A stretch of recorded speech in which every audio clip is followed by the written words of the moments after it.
Okay. Hello friends. இந்த வீடியோல நம்ம ஆங்கிள்ஸ் பத்தி தான் பார்க்க போறோம். அதுக்கு முன்னாடி நான் லாஸ்ட் வீடியோல என்ன பார்த்தோம்னு சொல்லிடுறேன். லாஸ்ட் வீடியோல இதான் பார்த்தோம்.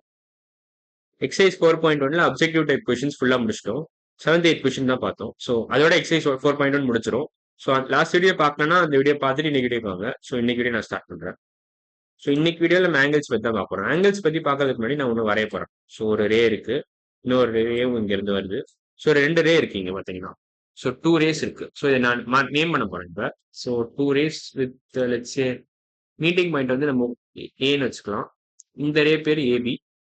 ரே ஏபி. அப்புறம் இந்த ரே பேரு ray AC.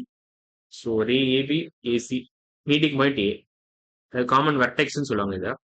Two rays AB and AC.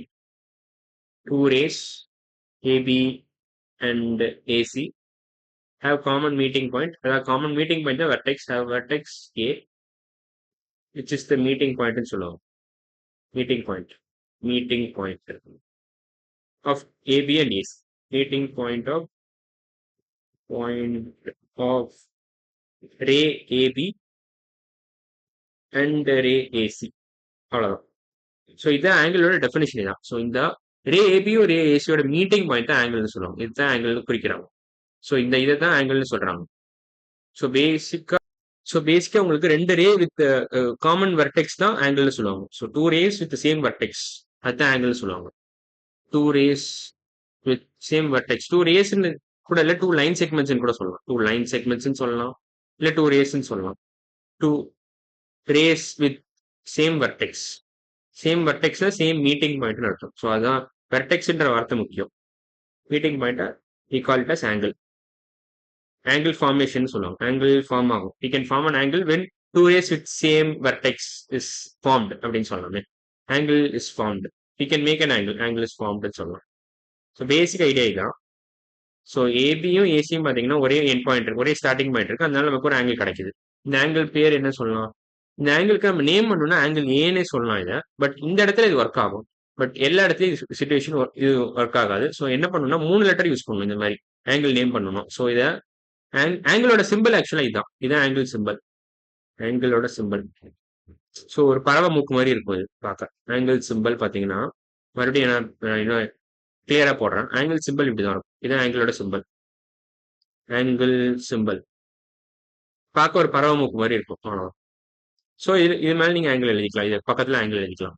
இந்த ஸ்பெசிபிக் சிச்சுவேஷன்ல பாத்தீங்கன்னா இது ஆங்கிள் பிஏசின்னு சொல்லலாம், இல்ல ஆங்கிள் சிஏபின்னு சொல்லலாம்.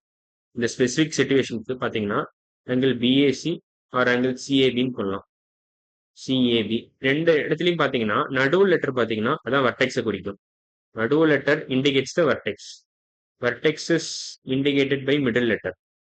Vertex is indicated by middle letter. Middle letter அதான் பேசிக்கா நீங்க புரிஞ்சுக்கணும். ரெண்டு இடத்துலயும் பாத்தீங்கன்னா நடுவில் இருக்கிற லெட்டர் தான் வெர்டெக்ஸை இண்டிகேட் பண்ணுது. ஆங்கிளே அதான் குறிக்குது. சம்டைம்ஸ் இந்த இடத்துல பாத்தீங்கன்னா ஆங்கிளே அதான் குறிக்குது. இப்ப நான் எந்த சிச்சுவேஷன்ல 3 லெட்டர் ரொம்ப அவசியமா தேவைப்படுதுன்னு நான் சொல்லிடுறேன். இதெல்லாம் அழிச்சிடறேன். எந்த சிச்சுவேஷன்ல மெயினா 3 லெட்டர் தேவைப்படுதுன்னா, லெட்ஸ் சே ஃபிகர் இப்படி இருக்குன்னு வச்சுக்கோங்க. இப்ப நான் லைனே வரைகிறேன். சப்போஸ் இப்படி ஒன்று ஃபிகர் இருக்கு, உங்களுக்கு இப்படி இருக்கு ஃபிகர். இப்ப நான் மார்க் பண்றேன். இந்த இடத்த எம்னு மார்க் பண்றேன். இது என், இது ஓ, இது பி. எம்என்ஓபி வேற லெட்டர்ஸ் யூஸ் பண்றேன். எம்என்ஓபின்னு மார்க் பண்றேன். இதோட மீட்டிங் பாயிண்ட் பாத்தீங்கன்னா எக்ஸ்னு வச்சுக்கலாம். காமன் மீட்டிங் பாயிண்ட் எக்ஸ் தான். இந்த ஃபிகரோட காமன் மீட்டிங் பாயிண்ட் வச்சுக்கலாம். 4 லைன் செக்மெண்ட்டுமே இதோட மீட்டிங் பாயிண்ட், இந்த லைன் செக்மெண்ட்ஸோட மீட்டிங் பாயிண்ட் எக்ஸ்னு வச்சுக்கலாம். இப்ப என்ன பண்ணணும்னா இந்த ஆங்கிள் எப்படி நீங்க டினோட் பண்ணுவீங்க? இந்த ஆங்கிள் எப்படி சொல்லுவீங்க? ஆங்கிள் எக்ஸ்ன்னு சொல்ல முடியுமா? Can we use one letter? We use one letter to describe this angle. Use one letter to describe this angle. இந்த ஆங்கிள் எப்படி கொடுத்துருக்காங்கன்னா எஸ் ஆர் நோன்னு மட்டும் தான் நீங்க யோசிச்சு சொல்லணும். எஸ்னா எஸ்ன்னு சொல்லுங்க. அதாவது நீங்களே யோசிச்சு கண்டுபிடிங்க. நான் அது வரைக்கும் கொஞ்சம் ஒரு 2 செகண்ட் வெயிட் பண்றேன். ஓகே, இப்ப நீங்க யோசிச்சிருப்பீங்கன்னு நினைக்கிறேன். ஆக்சுவலா நோ தான் ஆன்சர் இருக்கு. No, we can't use one letter to describe this angle. No. Answer வந்து நோ. இந்த மாதிரி சிச்சுவேஷன்ல தான் நீங்க 3 லெட்டர் யூஸ் பண்ணணும். இப்போ இந்த ஆங்கிள் டினோட் பண்ணணும் நீங்க ஒன்னு பிஎக்ஸ்எம்னு சொல்லலாம், இல்ல எம்எக்ஸ்பின்னு சொல்லலாம். 3 லெட்டர் டினோட் பண்ணணும். அந்த நடு லெட்டர் எப்போதுமே வெர்டெக்ஸ் தான் குறிக்குது. அதுவும் ஞாபகம் வச்சுக்கணும். ஸோ இதை நீங்க எம்எக்ஸ்பின்னு குறிக்கலாம் ஆர் பிஎக்ஸ்எம்னு குறிக்கலாம். பிஎக்ஸ்எம் இப்படின்னு எழுதலாம். ரெண்டுமே ஒரே இதுதான். இந்த ஆங்கிள் தான் குறிக்குது. இந்த ஆங்கிள் லெட்ஸ் சே ஆங்கிள் 1 வச்சுக்கலாம். ரெண்டுமே ஆங்கிள் 1 தான் டார்கெட் பண்ணி சொல்லுவோம். ஸோ ஈக்குவல் டு ஆங்கிள் 1 அவ்வளவுதான். இதே மாதிரி இந்த ஆங்கிள் குறிக்கணும்னா எப்படி பண்ணீங்க? இந்த ஆங்கிள் சப்போஸ் குறிக்கணும்னா இந்த என்எக்ஸ்ஓன்னு சொல்லலாம், இல்ல ஓஎக்ஸ்என்னு சொல்லலாம். ஸோ இது ஆங்கிள் என்எக்ஸ்ஓ ஆர் ஆங்கிள் ஓஎக்ஸ்என்.